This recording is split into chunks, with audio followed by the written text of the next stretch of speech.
Hi everyone, welcome back to Travel and Explore once again. Today we are diving into a major update that is about to affect millions of travelers. The new visa integrity fee, a 250 surcharge on most non-immigrant US visas. I'll break down who will pay, when it starts, how refunds work, and what the implications for tourism, students, workers, and sponsor organizations. Let's get into it. So what is this visa integrity fee? This fee is part of the One Big Beautiful Bill signed into law on July 4th, 2025.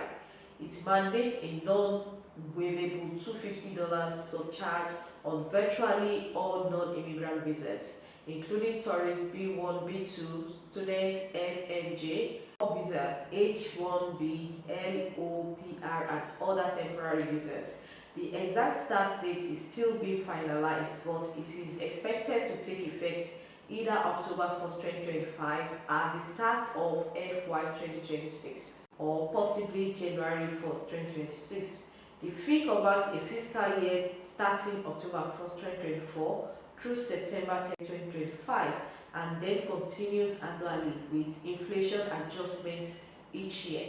Those who must pay for this, all applicants for non-immigrant visas, that is tourists B1, B2, students FMJ, workers H1B, LOPR, and most others. So the exemptions include nationals from Visa Waiver Program, VWP, countries like the UK, Germany, Japan, Singapore, who use STA, not a visa, citizens of Canada and Bermuda under certain visa pathways, holders of diplomatic visas A and G categories. So if you are eligible for ESTA, you avoid this new fee, but if you require a visa, this surcharge applies. So what is the amount and applicable time? The fee is $250 or more at the discretion of the Homeland Security Secretary. It is paid when the visa is issued, not at the time of application. If the visa is denied, you don't pay. At issuance, it's layered on top of existing visa application and issuance fee.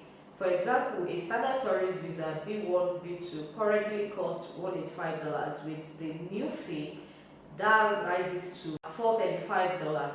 Additional possible cost, the reintroduced I-94 fee, which is $24, revised ESTA cost hikes, and updated to EVUS for Chinese passport holders. So what are the refund mechanics? Security deposit or loss. Good news, the fee is refundable but tightly controlled. To qualify, you must 1. Comply fully with your visa conditions, e.g. no unauthorized work, no overstays. 2. Depart the US within 5 days of visa expiry or legally adjust status or change visa type.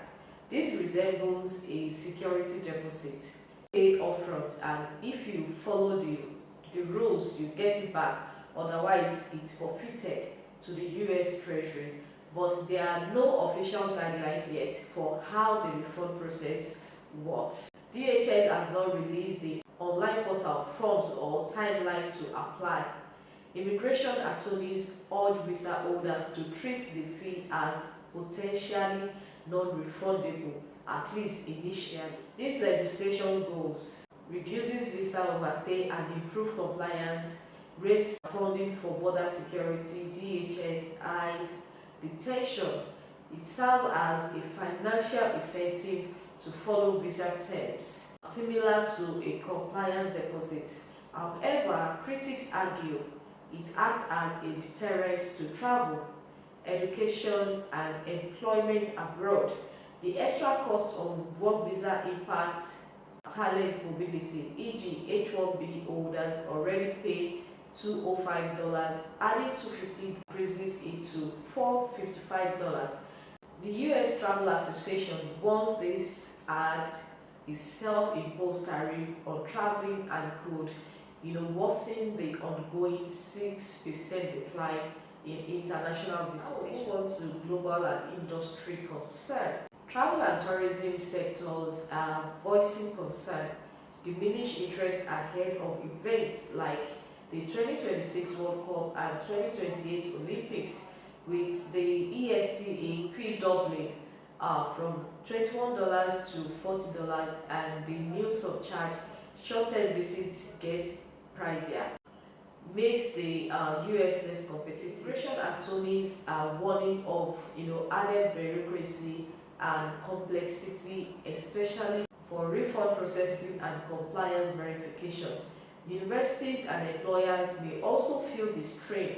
Students, researchers, tech professionals may reassess US opportunities due to rising costs and unpredictability.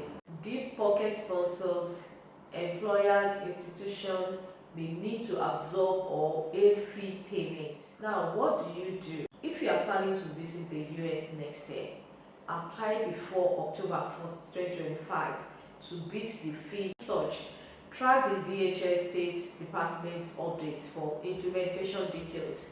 Treat the $250 as a non-recoverable cost unless clear refund mechanisms are issued. Stay fully compliant with your visa term to maximize refund eligibility. If a student, worker, or sponsor, prepare for higher program budgets, explore ESTA visa waiver programs, eligibility as a cost-saving alternative. Okay, looking ahead, feel you adjust with inflation annually.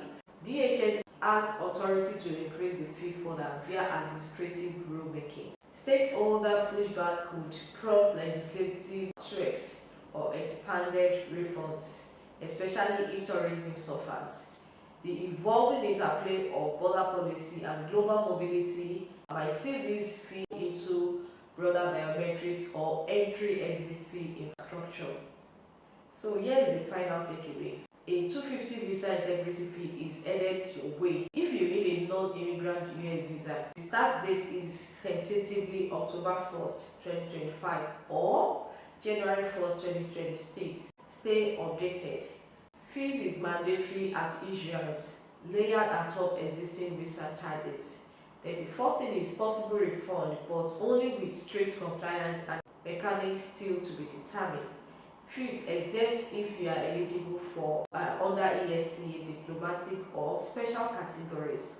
Then another one is that tourism, education, employment could fuel impact plan ahead. Okay, thanks for sticking with me through this deep dive. If you are planning to study, travel or work in the US in 2026, please share this with your friends or colleagues. Drop a comment with questions on how this might affect your plan. Don't forget to hit that like, subscribe and ring the bell to stay in the loop on all updates. Safe travels everyone, and I'll see you in the next video.